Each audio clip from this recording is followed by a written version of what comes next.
Seguimos hablando con Carolina Píparo y vos hablabas, Carolina, del objetivo central de poner a la víctima en el centro de la escena y como el personaje, si se quiere, importante y sobre el que hay que prestar atención cuando algo ocurre. Y fundamentalmente no revictimizarla, muchas veces ante la ignorancia del caso o defendiendo los derechos humanos solamente del que roba, del que delinque o del delito que fuere. ¿Ha habido crecimiento en estos últimos años respecto de tu trabajo y si querés en general en la provincia de Buenos Aires?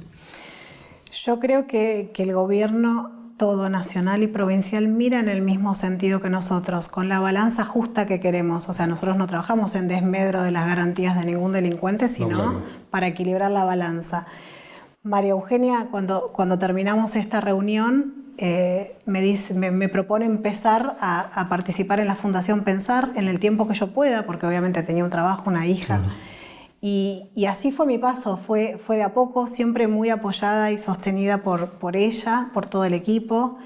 Y cuando llego a la política, que me decías esto de antes y después, o sea, yo llego ya conociendo un poco más porque fue muy de a poco. O sea, yo fui candidata en 2017 y empecé en 2014. Sí. Pero cuando Cambiemos asume, el compromiso que ella había asumido y que el presidente también había asumido se cumple, porque tanto Garabano, que es el ministro de Justicia de la Nación, como Ferrari, que es el ministro de Justicia de la provincia, nos sentaron a las víctimas en la mesa que se sentaban todos. O sea, no es que quitaron al resto de la mesa. O sea, estaban las organizaciones de derechos humanos, pero también por primera vez estábamos nosotros. Estaba nuestra voz. Que en un punto yo siempre cuento que esto, como que al principio dije, ¿cómo? ¿Ahora no somos nosotros? No, ahora somos todos. Claro. Todos vamos a ser escuchados, todos vamos a debatir. Pero era una voz que no estaba. Una voz molesta, obviamente, porque al otro le molesta escuchar la voz de la víctima.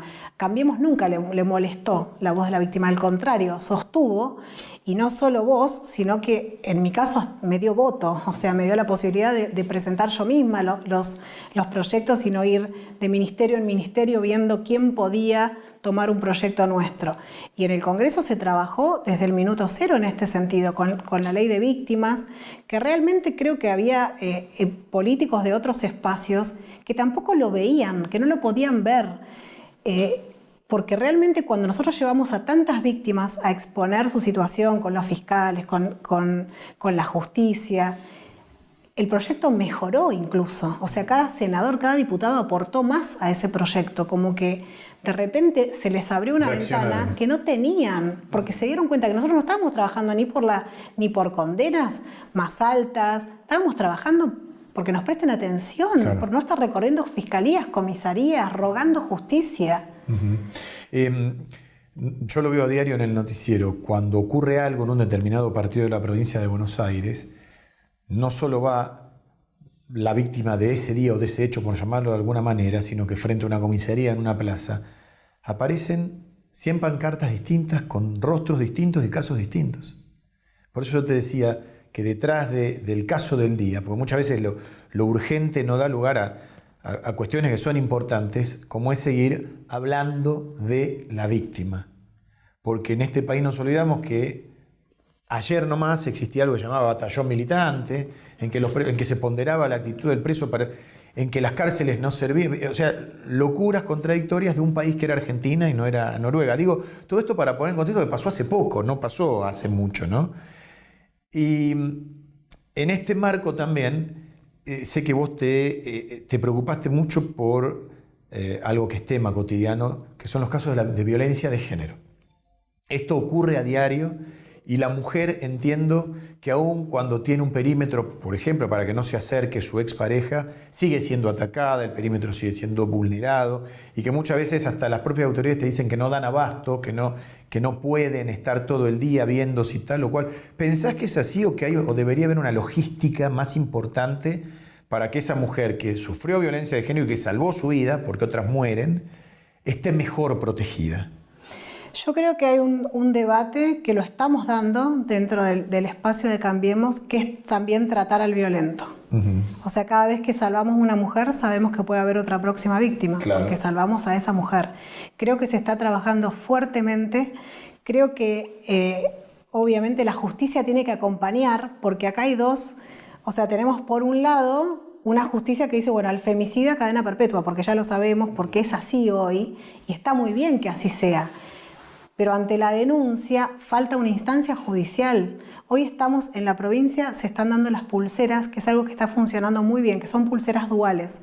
Estamos haciendo experiencias piloto, por ejemplo en San Martín, donde no hubo un solo caso de reincidencia. O sea, de alguna manera, junto al servicio penitenciario, que es el que llama cuando ve que la persona, que el violento se está acercando a la víctima, ese llamado del servicio penitenciario, de alguna manera, en general los casos han sido acercamientos de casualidad, o sea, porque ya saben que con la pulsera no se pueden acercar. Claro. Entonces creo que es a este tipo de experiencias a las que tenemos que apuntar, al tratamiento del violento y también a experiencias. Obviamente las cárceles están superpobladas, tenemos esa realidad que la vamos, en enero tenemos 400 nuevas plazas, pero esto es de a poco, y entiendo que en el medio la pulsera dual puede ser una gran situación, una gran solución para estos casos tan extremos. Sí. Y obviamente, como siempre, trabajar desde pequeños, desde la educación. Creo que en nuestra casa tenemos una gran responsabilidad con los niños. O sea, obviamente aporta todo lo que puede hacer el Estado, y el Estado creo que está aportando cada vez más.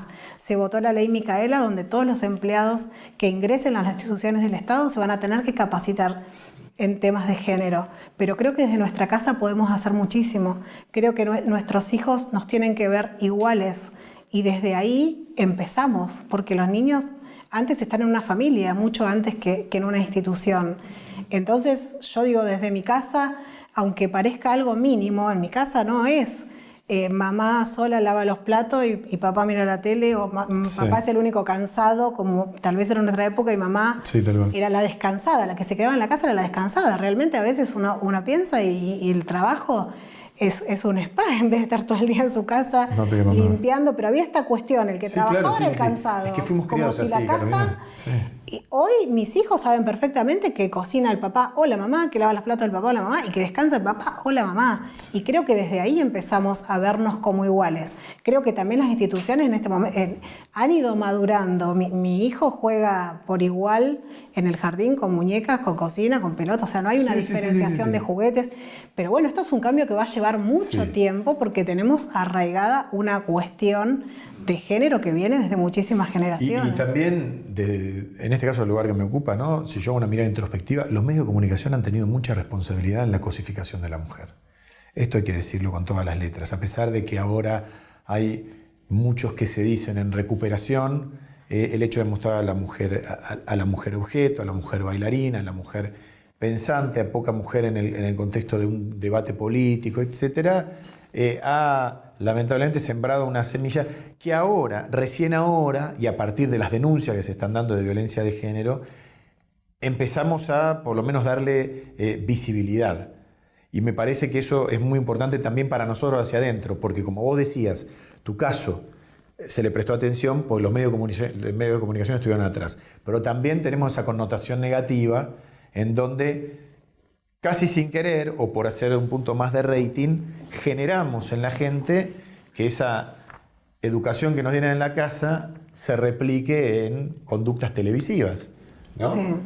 Y sabemos a lo que nos estamos refiriendo. Sí, pero qué bueno, pensaba el otro día que viralizaban videos de no hace muchos años de esta cuestión que decís vos, que lo veamos tan terrible hoy y que todos coincidamos en eso. Que todos coincidamos en eso, porque evidentemente la visión no era la misma para todos. O sea, realmente uno lo podía ver, pero bueno, eran programas de muchísimo rating. Sí. Y yo creo que hoy tengamos todos esa misma mirada de que no va más. Me parece que hemos evolucionado. Obviamente, la evolución siempre es a partir de luchas. Sí, por supuesto. Creo que a veces la política, y creo que estamos en ese camino, en Cambiemos, en adelantarnos a esta cuestión, que no tenga que ser toda una cuestión de luchas, que sea una cuestión de un mensaje claro. Y creo que ahora el mensaje es claro. El victimario es victimario, la víctima es víctima. Sí. Y no es lo mismo. No, desde luego. Y no es lo mismo tampoco si nos retrotraemos 40, 50 años atrás en donde estaba naturalizado, lo cual no quiere decir que esto estuviera bien, que mi abuelo considerara que la abuela tenía que amasar los fideos. Porque probablemente somos injustos cuando analizamos con categorías actuales conductas de otros tiempos. Lo mismo con la televisión. En aquel momento nos reíamos todos. Y en el 90 con la cámara oculta también. Si nosotros mismos, los que trabajamos en la industria, miramos hacia adelante, decimos que aquello estaba mal, habiendo comprendido eso, hacia lo que viene estaremos dando el cambio positivo. Ahora, si tropezamos en la misma piedra, nosotros también estaremos cometiendo error, porque cuando se ve la tele se ve en familia. Y a las 10 de la noche los chicos no se van a dormir. Digo esto para hacerte mi mirada de los medios.